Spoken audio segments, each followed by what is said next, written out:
Okay, so the first question is, why did I join the military? And the answer to that is, the military is and was always the most attractive socialist outfit that the United States has. What do I mean by that? I mean that it has paid health care, it has paid meals, it has dental care, it takes care of its people. It's the great example of what socialism can actually do. And that's in part why, most people join it in the United States, at least that I know, and the people that I was around joining it at that time. For me, it was easy because at the time I was in Europe and I was living in Germany, and I thought, the transition over, Germany was a social democracy, and moving from that into a system that did provide all of those basic needs was just sort of common sense for me. I didn't think of going to war, and I was, in context, I was 19, 20 years old. I was a kid and didn't really know much of the geopolitics at the time, even though I did come from a sort of political discourse family.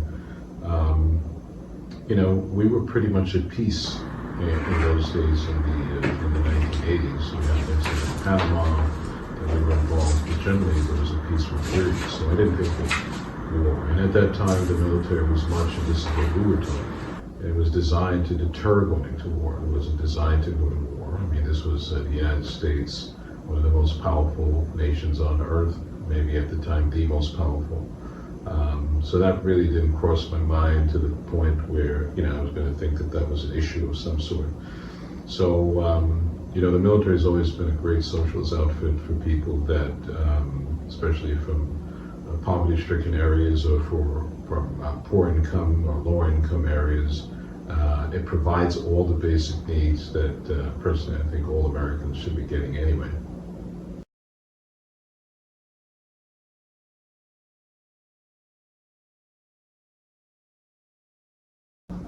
I decided to become a visual artist professionally during my military career, and that was in part because of the questions that I answered previously. It was basically, I was tired of the sort of the use of the military overseas, in particular when it came to imperialist ideas and the colonization of other countries and invasion of other countries, and for me it was just no longer agreed with the purpose.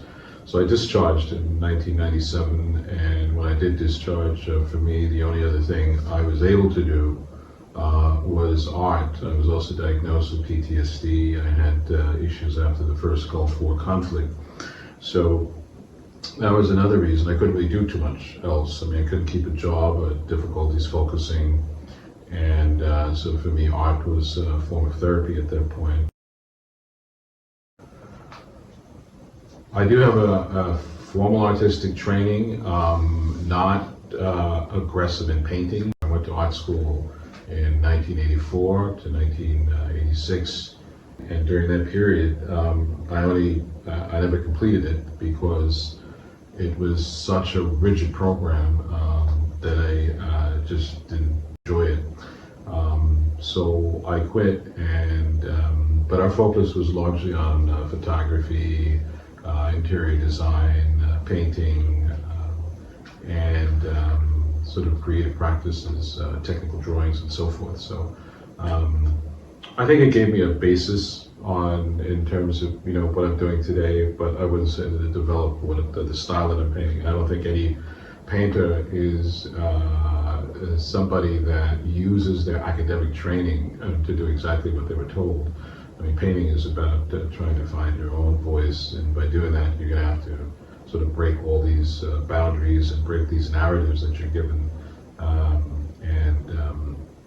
and these tools that you're given to create some sort of new consensus. So my early influences, I mean, there's no question about it. My first early influences were the graffiti writers, the pioneers in New York City. I grew up during that era. My family's from the Bronx, and even when we went to Germany and my family moved, I would come back in the summers and stay with my my grandparents or my godmother on the Upper West Side, and there was a lot going on in terms of graffiti writing. I just thought it was the most free and rebellious sort of art form of my generation, and that turned out to be true if you look at sort of the projection of graffiti art and how it sort of took over the world. So graffiti writing must have been the first. The second one was probably the German Expressionist painters who I studied while I was in Germany, and also, coming out of this sort of rebellious movement during war and conflict. That always interested me. It was always about works that rail against the current state.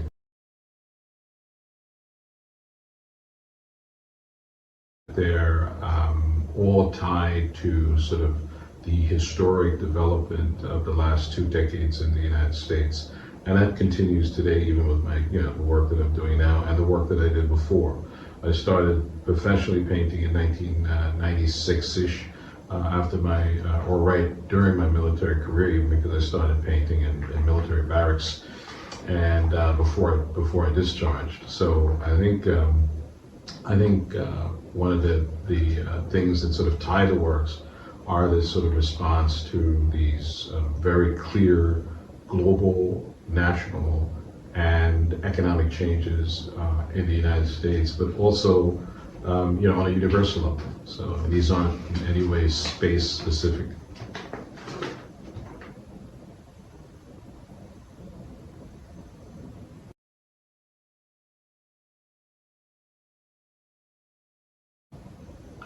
We thought we would open this first series of print editions. We had never done print editions that are so low. So these are, editions 3 out of 3. So these are the only ones that are going to be printed in the format that they're being printed with Smith Contemporary. And we just thought it was something based on also the demand that we've been getting online and people wanting a piece, and a piece that's relatively still affordable in a market that, where things are outpriced, and my original paintings are outpriced for many people. So this is an opportunity for people to get a collector item that has value and has a piece of history.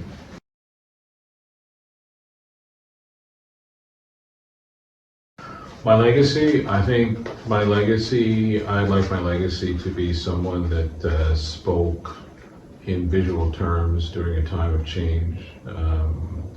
I always wanted to really be seen as a person that was concerned, was politically and socially engaged, that had something to say and was able to express it through my gift that was given to me, which is using paintbrushes and canvases and other materials to say what I wanted to say. I hope that the work long term becomes and is timeless. So in other words, that over a longer term, you'll be able to look back and see these things and see these works and say, hey, this is something that has applied for a very long time.